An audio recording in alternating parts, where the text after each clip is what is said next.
ఒక వార్త నడుస్తుంది. భారతీయ జనతా పార్టీకి ప్రెసిడెంట్ ఎవరు కావాలి, కేంద్రం నుంచి ఒక సిగ్నల్ వచ్చిందని ఆ విధంగా ఒక వార్త అయితే నడుస్తుంది.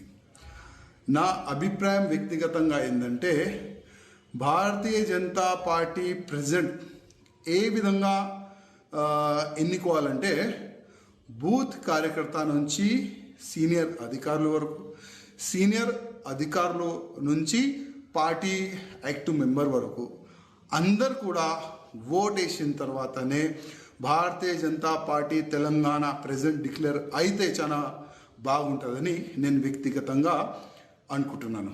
ఎందుకంటే గతంలో చాలా వరకు ఏ విధంగా వార్తలు నడిచిందంటే, ఇది నా మనిషి, ఇది నీ మనిషి, ఈ నా మనిషి నీ మనిషి వల్ల పార్టీ సర్వనాశనం అయింది. అట్లాంటి కావద్దు. తెలంగాణలో భారతీయ జనతా పార్టీ ప్రభుత్వం రావాలంటే భారతీయ జనతా పార్టీ బూత్ కార్యకర్త మంచి ప్రెసిడెంట్ కావాలని నేను వ్యక్తిగతంగా అనుకుంటున్నాను. ఎందుకంటే చాలా వరకు కింద స్థాయి కార్యకర్తల మధ్యలో మేము ఉంటాం.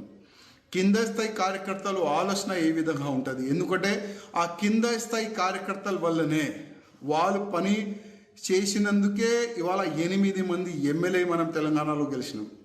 ఆ కింద స్థాయి కార్యకర్తలు బూత్ కార్యకర్తలు పని చేసినందుకే 8 మంది ఎంపీలు కూడా గెలిచినాము.